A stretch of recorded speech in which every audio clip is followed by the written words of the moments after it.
Damos gracias a nuestro poderoso Dios por este momento en el que nos podemos reunir para declarar su grandeza, su poder y el absoluto control soberano que Él tiene sobre todas las cosas. Bienvenidos a Christ Fellowship en español.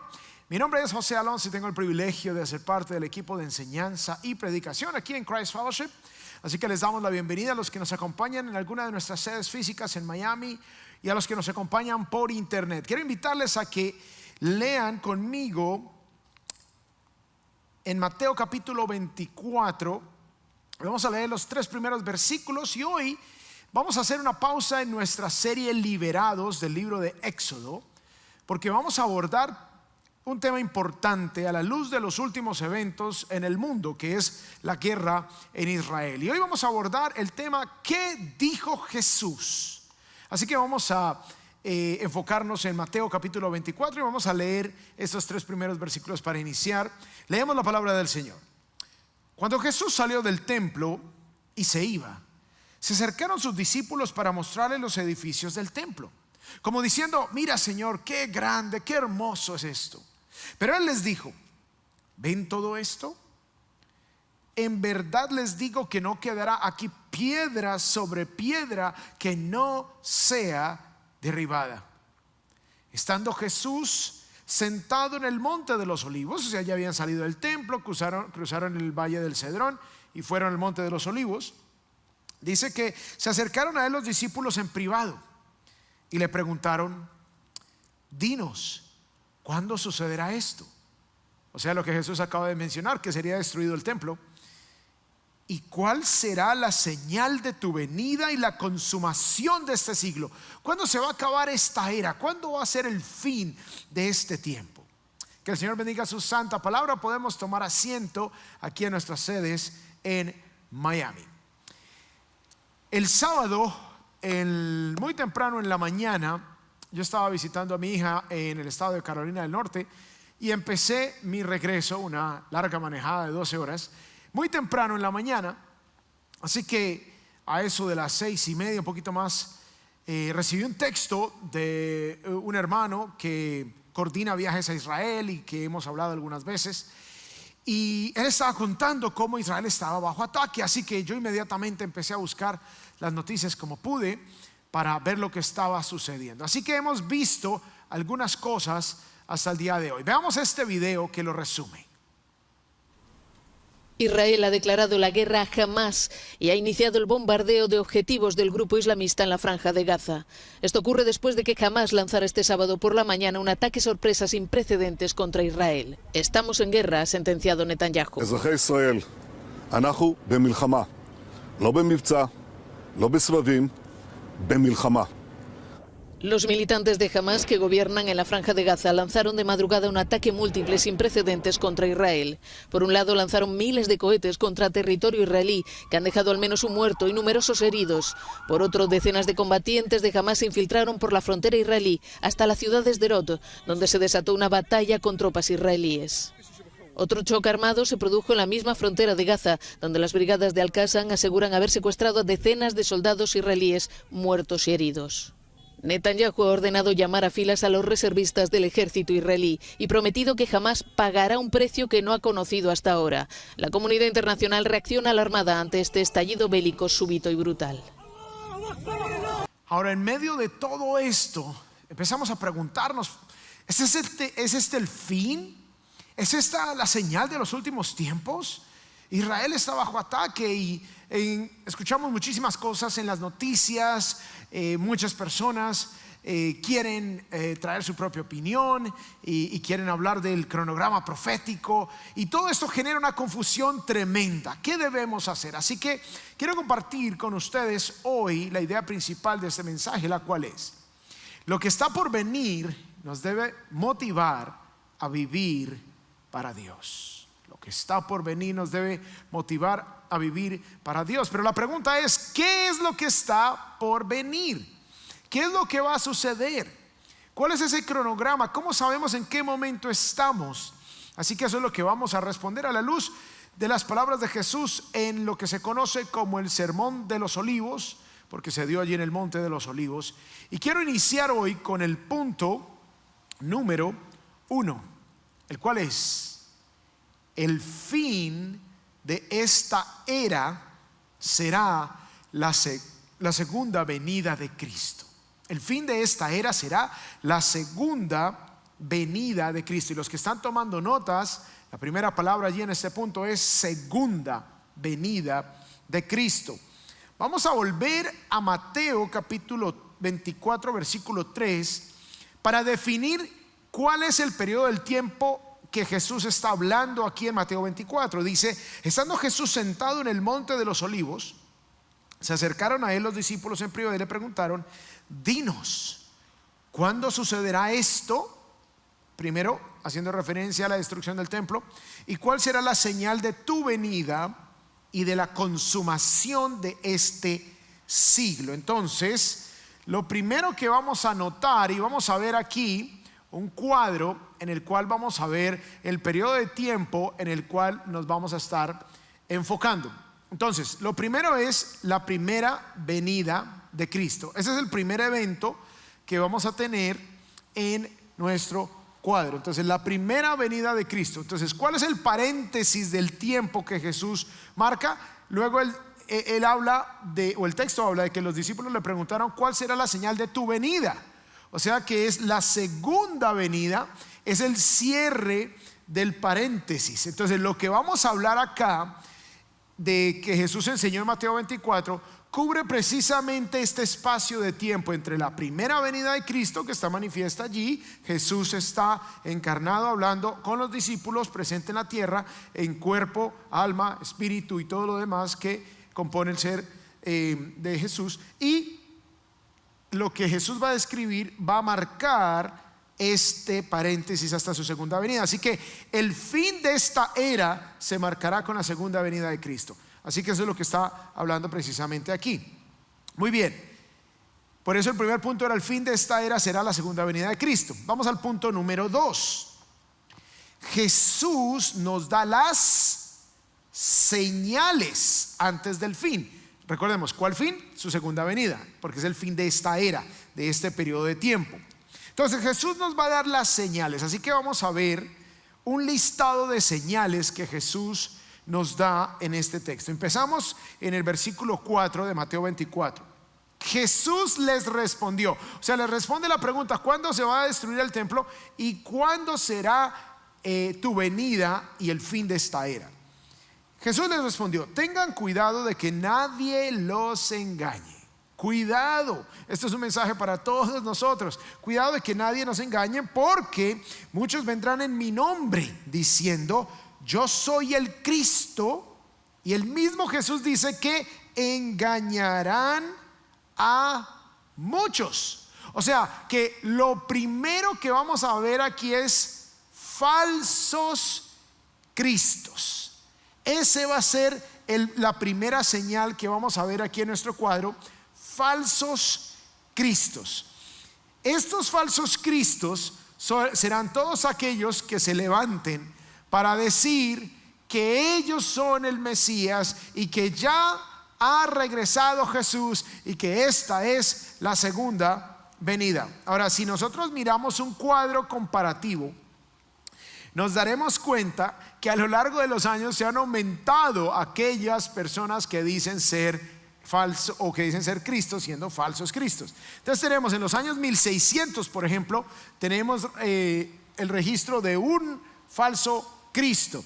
En los años 1702, en los 1807, en los 1926 y en los años 2000 tenemos hasta ahora 10. Vamos camino a más de 40 falsos cristos. Entonces vemos que ha habido un aumento en la intensidad de estos falsos cristos. Esa va a ser una señal.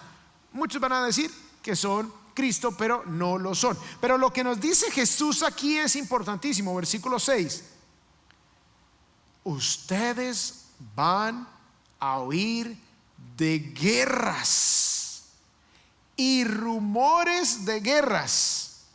Estamos en este momento aquí cumpliendo este versículo 6. Ustedes van a oír de guerras y de rumores de guerras. Cuidado, no sé qué, alarmen, no se alarmen, no se asusten, no entren en pánico, no salgan a correr, no vendan nada, no tomen decisiones locas, no se alarmen, cuidado, no se alarmen, porque es necesario que todo esto suceda, pero todavía no es el qué, el fin. O sea, las guerras no van a ser el indicador de que ya va a venir Jesús, porque recordemos el contexto es este paréntesis entre la primera y la segunda venida.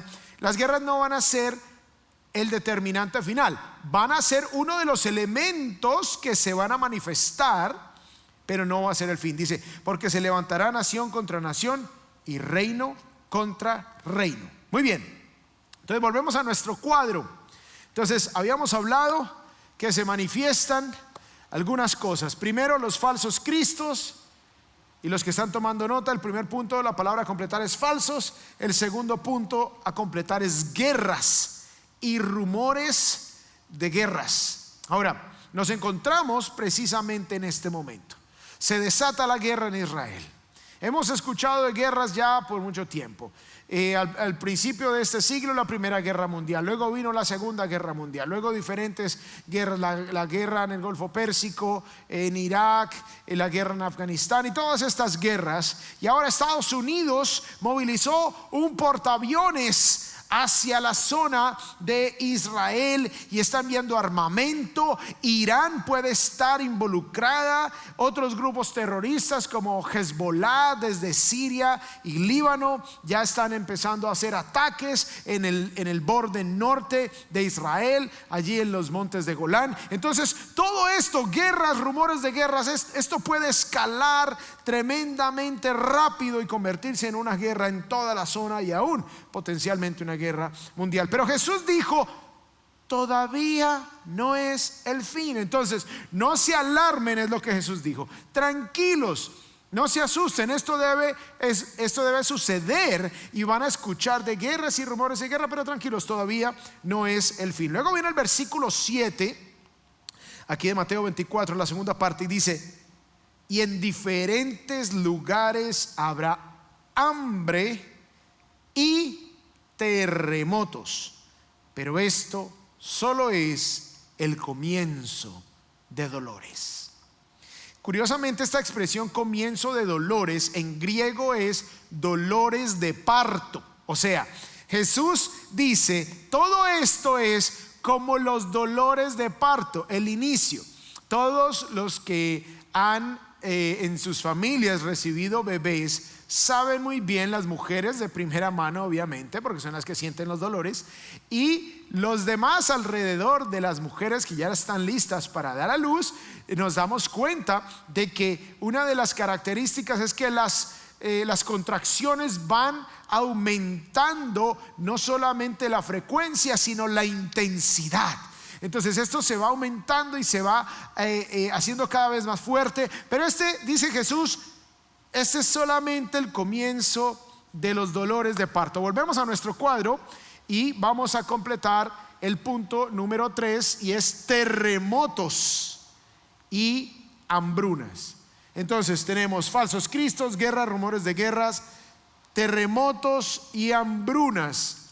Pero esto solo es el inicio de los dolores de parto. Ahora, estos terremotos y estas hambrunas se están aumentando cada vez más. Si ustedes buscan en internet se van a dar cuenta que cada vez hay más terremotos. Se han registrado muchísimos más temblores con más intensidad a lo largo de los años. Ahora, recientemente Afganistán experimentó un terremoto bastante fuerte en el mes de junio, donde murieron más de 1,000 personas. Y este fin de semana, mientras Israel estaba siendo atacado por Hamas, en Afganistán volvió a temblar un terremoto terrible y ya van casi más de 3,000 muertos.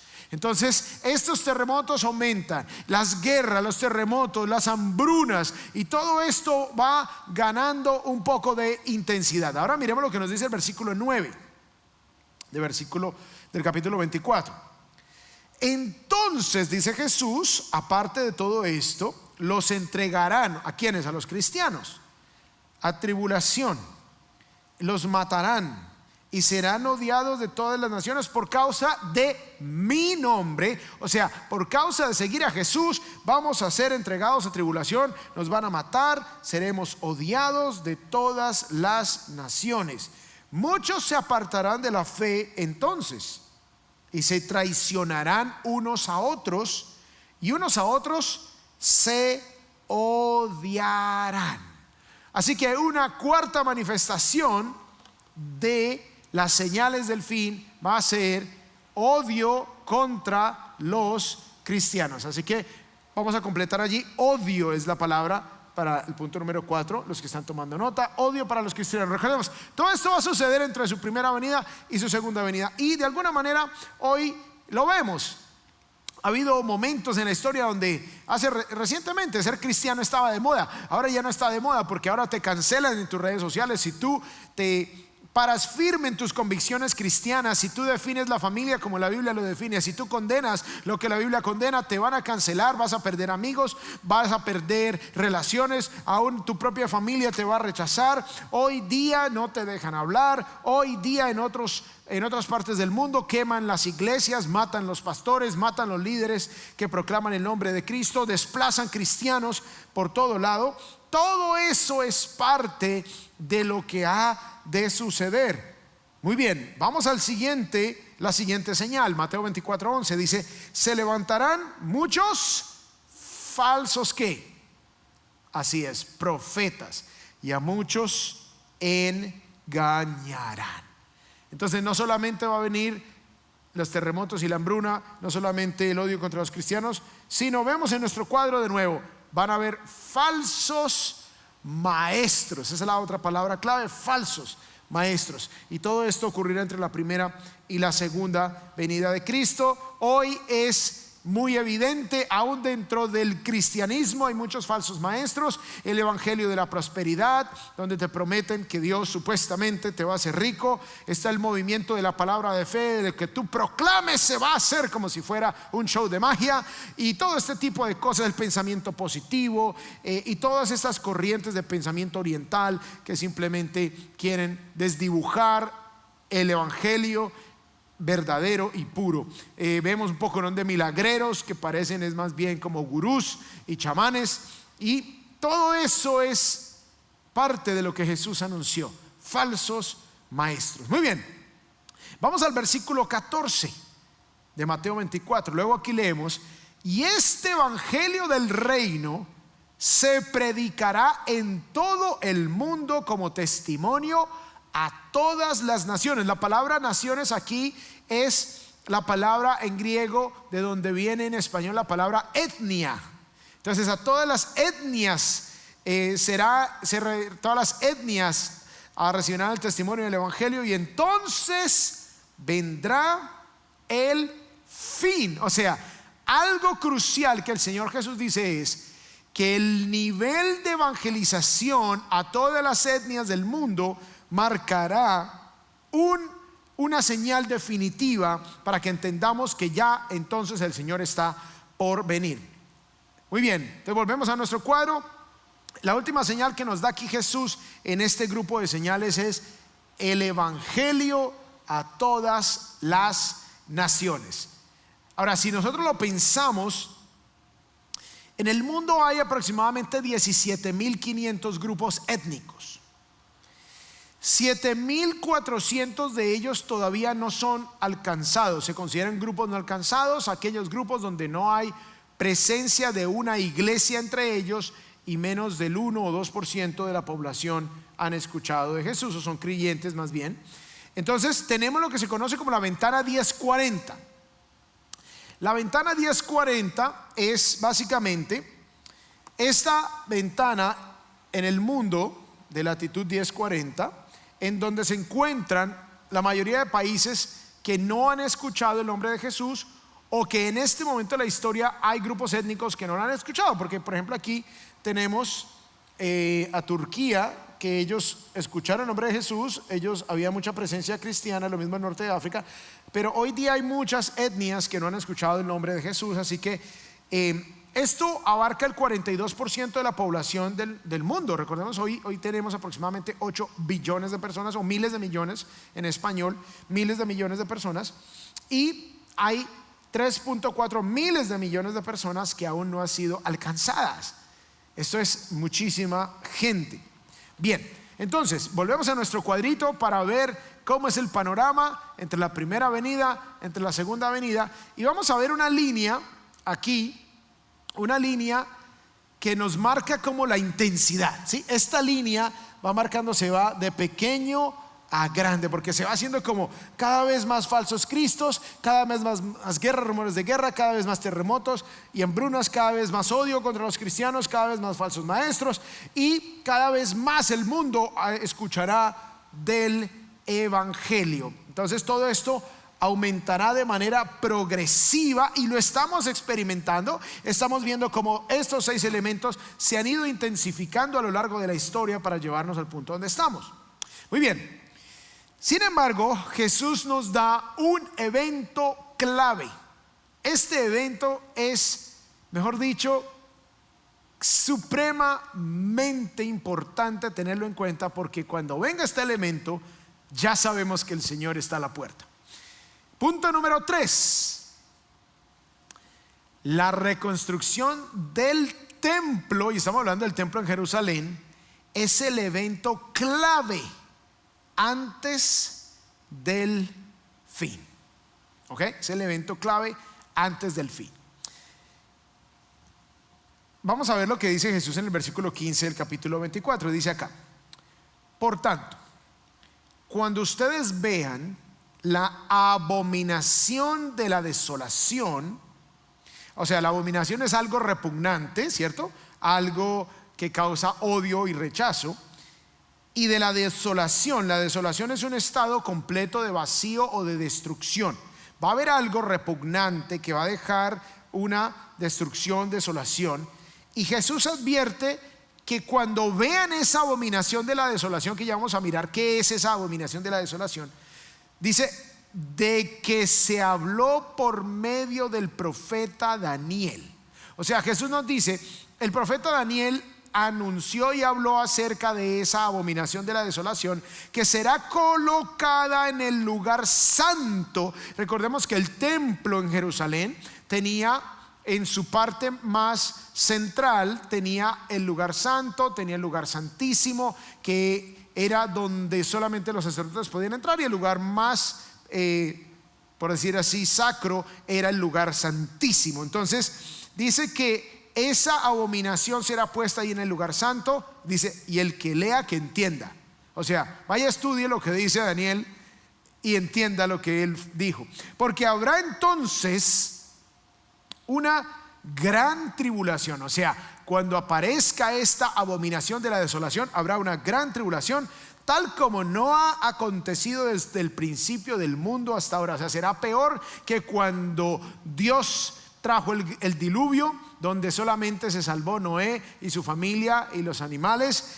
Va a ser peor que los diferentes momentos donde ha habido guerras terribles en la historia, donde ha habido pestes y plagas terribles en la historia, donde han muerto miles y miles de personas. Va a ser peor, como no ha acontecido desde el principio del mundo hasta ahora, ni acontecerá jamás, y será el punto más grande de juicio de Dios sobre la tierra, como no lo ha habido antes ni lo habrá después.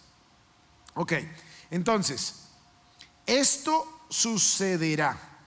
Jesús luego nos da allí en el mismo capítulo 24, lo pueden leer en casa, luego pueden ver cómo Jesús dice: cuando eso suceda, salgan huyendo. O sea, el que lea esto, cuando estén sucediendo esas cosas, salgan a correr, aléjense de Judea, aléjense de Jerusalén, porque va a venir cosas terribles. Miren lo que dice 2 Tesalonicenses, el apóstol Pablo explicándole a la iglesia en Tesalónica. Dice aquí: que nadie los engañe en ninguna manera. O sea, había muchas preguntas acerca del día del Señor, cuándo iba a llegar. Y él dice: que nadie los engañe en ninguna manera, porque no vendrá ese día, la segunda venida de Cristo, sin que primero venga la apostasía. Van a haber apóstatas, gente que conociendo la verdad se van a apartar, y se vea y sea revelado el hombre de pecado. Ahora, cuando digo que se van a apartar, no es que van a perder la salvación, sino que nunca la tuvieron y van a ser evidente que nunca tuvieron su salvación porque son apóstatas. Como dijo Juan, salieron de nosotros porque no eran de nosotros. Entonces, va a venir la apostasía, será revelado el hombre de pecado. Entonces, aquí se describe a alguien como el hombre de pecado, el hijo de perdición. Este se opone y se exalta sobre todo lo que se llama Dios o es objeto de culto. Entonces es un hombre pagano, es un hombre malvado, es un hombre ateo, de manera que se sienta en el templo de Dios presentándose como si fuera Dios. Entonces este es lo que se conoce como el anticristo. Entonces Tesalonicenses describe al anticristo que se va a meter en el templo, que será reconstruido obviamente porque fue destruido en el año 70, y se meterá allí y se proclamará como Dios. Entonces volvemos a nuestro cuadro y vamos a ver cómo llega el anticristo y profana el templo. Entonces aquí en este punto, antes de la segunda venida de Jesús, el anticristo se va a levantar y va a profanar el templo, se va a declarar como Dios, y esa es la abominación de la desolación. Ahora vamos a Daniel, porque Jesús dijo que Daniel habló de esto. Entonces Daniel 27, versículo 27 del capítulo 9 dice lo siguiente: y él, hablando del anticristo, hará un pacto firme con muchos por una semana. Resulta que en la profecía bíblica una semana son un grupo de 7 años. O sea que aquí el anticristo va a hacer un pacto con muchos por una semana, por 7 años, pero a la mitad de la semana, o sea, a los 3 años y medio, pondrá fin al sacrificio y a la ofrenda de cereal. O sea que el templo va a estar reconstruido, va a existir el sistema sacrificial de nuevo, va a ser restaurado, y en la mitad de ese periodo de 7 años, a la mitad de esa semana de años, a los 3 años y medio, este anticristo va a poner fin a los sacrificios, va a poner fin, y dice: sobre el ala de abominaciones vendrá el desolador, hasta que una destrucción completa, la que está decretada, sea derramada sobre el desolador. Entonces vamos a volver aquí a nuestro cuadrito, porque va a venir la profanación del templo, claro que sí, pero esta profanación del templo será en la mitad de un periodo que se conoce como la tribulación. Entonces este periodo, según Daniel, será de 7 años. Y en la mitad de este periodo de tribulación, el anticristo va a profanar el templo, y a partir de aquí se conoce como la gran tribulación. Entonces hay un periodo de 7 años acá, que es la tribulación, y luego vendrá el periodo de la gran tribulación, que son los últimos 3 años y medio, marcados por la profanación del templo por parte del anticristo. Miren lo que dice Daniel en el capítulo 11, en el versículo 31. Dice: y de su parte, hablando del anticristo, se levantarán tropas, profanarán el santuario fortaleza, pondrán fin al sacrificio perpetuo y establecerán la abominación de la desolación. O sea, aquí se cumple lo que Jesús está hablando. Jesús dijo que Daniel habló de la abominación de la desolación, y que el que lea entienda. Versículo 11 del capítulo 12 de Daniel dice: y desde el tiempo en que el sacrificio perpetuo se ha quitado y puesta la abominación de la desolación, habrá 1290 días, que equivale a 3 años y medio más un mes. Entonces, para concluir todo esto que dijo Daniel, él habló que vendrá un líder futuro que hará un pacto con Israel. 2, ese pacto será por una semana, o sea 7 años. 3, él dijo que en la mitad de ese pacto, en la mitad de ese tiempo de 3 años, el líder y su ejército profanarán el templo. Y 4, dice que esto durará 3 años y medio y un mes a partir de que el anticristo profane allí el templo y luego venga el fin. Ahora, muchos creen o creyeron que la profecía de Daniel se cumplió cuando Antíoco Epífanes, quien entró a Jerusalén y profanó el templo, construyó un templo a Zeus ahí en el templo y sacrificó un cerdo, que obviamente bajo la ley del Antiguo Testamento es un animal impuro. Esto es una profanación terrible. Entonces Antíoco Epífanes, en el año 167 antes de Cristo, o sea 200 años antes de que Jesús hablara las palabras de que estamos leyendo aquí en Mateo 24, Antíoco Epífanes significa Dios manifiesto. Él se creyó Dios. Entonces Epífanes, Dios manifiesto, se metió al templo, sacrificó un cerdo. Entonces muchos pensaron que esa era la desolación, abominación desoladora. Pero si Jesús, 200 años después de que esto sucede, les dice a los discípulos que esto todavía está por venir, entonces parece que tuvo como un cumplimiento parcial, y el cumplimiento final será hacia el futuro, dando inicio al periodo de la gran tribulación, que es los últimos 3 años y medio del periodo de la tribulación, que dura 7 años. Entonces volvemos aquí a nuestro cuadrito para recordar todo esto. Entonces el periodo de la tribulación dura 7 años. El anticristo profana el templo, y esta última parte se conoce como la gran tribulación. Y mientras tanto, en el periodo van sucediendo todas estas señales, de las cuales ya estamos viendo que está sucediendo. Y todo esto entonces nos lleva a que si el anticristo va a profanar el templo, pues resulta que antes de que el anticristo pueda profanar el templo, tiene que existir la reconstrucción del templo, ¿cierto? Antes de que el templo se pueda profanar, toca reconstruirlo. Esta reconstrucción es necesaria porque recordemos que el templo de Herodes, que se conoce como el segundo templo, el primer templo lo construye Salomón, es destruido por los babilonios, y luego Herodes el Grande reconstruye el templo de una manera muy gloriosa, y ese es destruido en el año 70 por el general romano Tito Vespasiano, y quedó destruido. O sea que por 1900 años, bueno, de hecho casi 2000 hasta el día de hoy, y ahorita les digo cuál es la referencia de los 1900 años, pero por casi 2000 años no ha habido templo en Jerusalén. Entonces ese templo será reconstruido para que el anticristo lo pueda profanar. Ahora, ¿cuándo será reconstruido el templo? Solo sabemos que es antes de la segunda venida de Cristo y antes de que el anticristo lo pueda profanar, obviamente. Ahora, esto requiere de algo sobrenatural y milagroso. ¿Por qué? Porque resulta que en este momento está en el monte del templo, está lo que se conoce como el domo de la roca.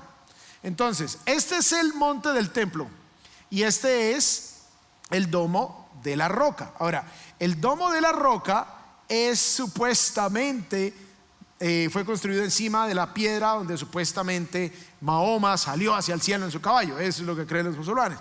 Pero como está esto ahí y es un lugar sagradísimo para los musulmanes, imagínense lo que tiene que suceder para que se construya el templo judío donde está esto. Ahora volvemos al monte del templo. Y aquí en esta parte de abajo vemos lo que se conoce como una entrada, que es como la entrada del del monte del templo. Y es posible que el templo en Jerusalén quedara en esta zona, o sea, al lado de donde está en este momento el domo de la roca, aquí. Entonces puede ser que se construya el templo en esta zona del monte del templo. Todo esto que se ve acá, todo esto es el monte del templo. Aquí abajo de estos arbolitos es el muro de los lamentos que se ve en las imágenes, en televisión, en los videos. Y cuando uno llega al muro de los lamentos, uno entra por acá y allá abajo está el muro de los lamentos. Entonces todo esto es el monte del templo. De hecho, esta es la que se conoce como la mezquita de Al-Alsac. Recordemos que Israel entró a la mezquita de Al-Alsac hace poco, el ejército israelí, para sacar todas las armas que tenían escondidas allí los árabes. Y por eso la operación de Hamás reciente se llama Al-Alsac, como diciendo en venganza a la profanación de su mezquita, aunque tenían ahí bombas y todo para destruir a gente inocente, como lo vimos que lo están haciendo en este momento. Entonces, en este monte del templo se va a reconstruir el templo. Ahora, no sabemos si de repente va a caer un misil y va a destruir esto, y entonces después los judíos van a construir el templo allí. No sabemos si lo van a construir al lado. Lo único que sabemos es que se va a reconstruir el templo sí o sí. ¿Esto qué quiere decir? Que si nosotros vemos que el templo empieza a ser reconstruido, esa ya va a ser la señal clave de que el tiempo se ha acercado. Algo importante es que en Jerusalén se tiene lo que se conoce como el Instituto del Templo. El Instituto del Templo es una organización que ya tiene todo listo conforme las medidas y las especificaciones del Antiguo Testamento para construir el templo. De hecho, Levítico 19 habla que debía haber una novilla rojiza, y cada tiempo, cada bastante periodo de tiempo, nace en Israel una novilla rojiza. Y eso, cada vez que nace una novilla rojiza, Israel piensa que el Mesías ya va a llegar, porque para que se pueda purificar el templo una vez se construya, debe haber el sacrificio de una novilla rojiza. Algo interesantísimo es que septiembre 15 del 2022, hace un año, prácticamente un año, casi a la fecha, en Texas se produjeron, o sea, nacieron, ya tenían 5 novillas rojizas perfectas y fueron exportadas hacia Israel. Entonces en Israel ya hay 5 novillas rojizas, ya está todo listo, todo el mobiliario del templo se tiene listo. En el momento en que se dé la oportunidad de que ellos puedan construir, eso va a tomar prácticamente semanas. El dinero está, el mobiliario está, todo está listo para la reconstrucción del templo en Jerusalén. Solo se necesita el momento político ideal para hacerlo. Muy bien, volviendo a nuestro cuadrito, resulta que va a ocurrir algo que se conoce como el rapto de la iglesia. No sabemos en qué momento se va a manifestar el rapto, y no sabemos si la iglesia alcanzará a ver la reconstrucción del templo o si la reconstrucción del templo será después del rapto. Esta posición se conoce como la posición pretribulacionista, o sea que Jesús va a raptar a su iglesia antes del periodo de la tribulación. Ahora veamos qué nos dice la palabra de Dios aquí al respecto. Dice 1 Tesalonicenses 4:16: pues el Señor mismo descenderá del cielo con voz de mando, con voz de arcángel y con la trompeta de Dios, y los muertos en Cristo se levantarán primero. O sea, aquellos que murieron creyendo en Cristo, su parte inmaterial va al cielo, a la presencia de Dios inmediatamente, y su cuerpo será levantado en ese momento. Será resucitado el cuerpo de todos los creyentes. Dice, es lo que dice acá: los muertos en Cristo resucitarán primero. Entonces nosotros, los que estemos vivos en el momento, los creyentes que estemos vivos en el momento de la venida de Jesús, a las nubes, dice que permanezcamos, seremos arrebatados juntamente con ellos en las nubes al encuentro del Señor en el aire, y así estaremos con el Señor siempre. Entonces esto hace que nosotros estemos expectantes a cualquiera de las dos cosas: o la reconstrucción del templo, o vino el Señor y nos raptó.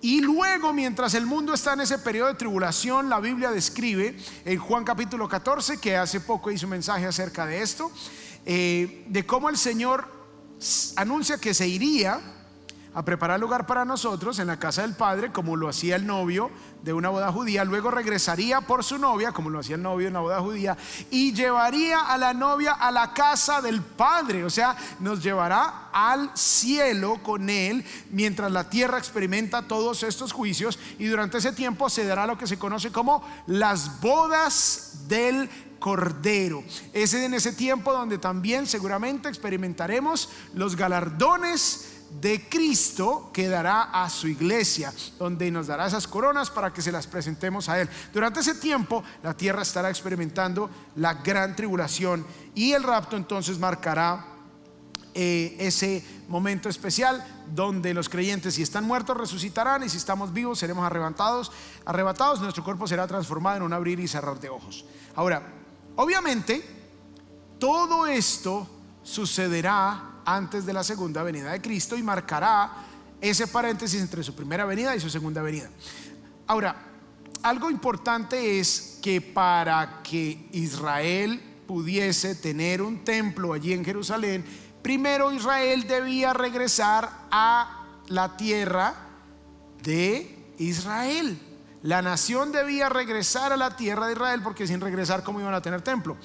Ahora, hay algo interesante. Miremos lo que dice Ezequiel 36, versículo 24 al 26. Dice: porque los tomaré de las naciones, los recogeré de todas las tierras, le dice Dios a Israel. Primero anuncia que los iba a esparcir por su desobediencia, y luego dice que los va a recoger, los llevaré a su propia tierra. Entonces los rociaré con agua limpia y quedarán limpios. De todas sus inmundicias y de todos sus ídolos los limpiaré. Además les daré un corazón nuevo y pondré un espíritu nuevo dentro de ustedes. Quitaré de su carne el corazón de piedra y les daré un corazón de carne. Obviamente no se ha cumplido todo esto, pero Israel debía regresar, la nación debía regresar a la tierra de Israel. Y volvemos a nuestro cuadro. Resulta que en mayo 15 de 1948 los judíos regresan a Israel. Dios cumplió su promesa. Israel renace como una nación. Este evento en 1948 fue un evento categórico que marcó algo que debía cumplirse sí o sí para que se pueda dar que tenga un templo los judíos en Jerusalén, y que el anticristo lo vaya y lo profane antes de que venga la segunda venida del Señor. Ahora, ¿dónde estamos nosotros? Bueno, tú estás aquí. Aquí estás tú y aquí estoy yo. Después de 1948 y antes de la reconstrucción del templo y antes del rapto, obviamente no hemos sido raptados los cristianos y tampoco se ha reconstruido el templo. Entonces estamos en este punto. Entonces todas estas cosas deben suceder y estamos en este momento aquí de la historia. Miren lo que dice Mateo 24:30. Entonces, cuando todo esto se cumpla, aparecerá en el cielo la señal del Hijo del Hombre, y todas las tribus de la tierra harán duelo y verán al Hijo del Hombre que viene sobre las nubes del cielo con poder y gran gloria. Esa será la segunda venida de Cristo. El término Hijo de Hombre habla y hace referencia a Daniel, que dijo que vio en el cielo a uno semejante a un hijo de hombre, que obviamente es el Mesías, Dios hecho carne. Muy bien, ¿qué hacemos con toda esta información? Ya sabemos qué va a pasar, ya nos dijo Jesús que era lo que iba a venir, cuáles eran las manifestaciones. Ahora, ¿qué debemos hacer nosotros? Punto número 4 y último: debo vivir para Dios. Debo vivir para Dios. Y les había hablado al inicio que lo que está por venir nos debe motivar a vivir para Dios, que esa era la idea principal que les había dado. Ahora, punto A: ¿cómo debemos vivir para Dios? En paz. En paz. Jesús nos había dicho: no se alarmen, o sea, estén tranquilos, estén en paz, no se preocupen, no se angustien. Miren lo que dice Mateo 24:36. Pero de aquel día y hora nadie, ¿quién? Nadie, así es, nadie sabe, ni siquiera los ángeles del cielo ni el Hijo, sino solo el Padre. O sea, en el momento que Jesús regrese, solo lo sabe el Padre. Así que puedo vivir en paz, estoy tranquilo. Va a haber eso, sí, el Señor ya me anunció que va a haber guerra, rumores de guerras, terremotos, hambrunas, odio contra los cristianos y todas estas manifestaciones que acabamos de leer. Y todo eso es el principio de dolores. Se va a aumentar, se va a aumentar, se va a aumentar, se va a aumentar. Los dolores de parto se va a aumentar, se va a aumentar hasta que se consume todo esto. B: debo vivir no solamente en paz, sino también en constante crecimiento. Constante crecimiento. Constante crecimiento espiritual, constante búsqueda del Señor, constante servicio a Dios, constante compromiso para vivir para Él. Dice Hebreos 10:25: no dejando de congregarnos como algunos tienen por costumbre, sino exhortándonos unos a otros, animándonos unos a otros, y mucho más al ver que el día, ¿cuál día? El día del Señor, el día de la venida del Señor se acerca. A la luz de toda esta información debemos estar en constante crecimiento espiritual, debemos estar creciendo en oración, debemos estar creciendo en el conocimiento de Dios, debemos estar creciendo en nuestro servicio a Dios, debemos crecer en todas estas cosas. Y finalmente, punto C, debemos estar compartiendo el Evangelio. Esto es lo que debemos estar haciendo, compartiendo el Evangelio. Recordemos que la última señal que el Señor da ahí en ese grupo de 6 señales es: y el Evangelio será predicado por todo el mundo y entonces vendrá el fin. ¿Y quiénes somos los encargados de hacer eso? Mateo 28, al final del mismo Evangelio, 4 capítulos después, Jesús cierra diciendo: vayan pues y hagan discípulos de todas las naciones, bautizándolos en el nombre del Padre y del Hijo y del Espíritu Santo, enseñándoles a guardar todo lo que les he mandado. Y recuerden, he aquí, yo estoy con ustedes todos los días hasta el fin del mundo. No solamente el Señor nos promete que estará con nosotros, sino que nos anuncia cuál es nuestra misión. Y nuestra misión es ir a ser discípulos, es ir y bautizar, es ir y enseñar. Amado, yo te quiero invitar a que te mantengas en paz, número 1, en constante crecimiento y absoluta diligencia, compartiendo el Evangelio con otros. Esa es nuestra misión. Vamos a orar en este momento y dar gracias al Señor por habernos mostrado a través de su palabra qué es lo que viene para todos nosotros, para que podamos vivir en paz, creciendo constantemente en la fe y compartiendo el Evangelio de una manera agresiva, en el buen sentido de la palabra.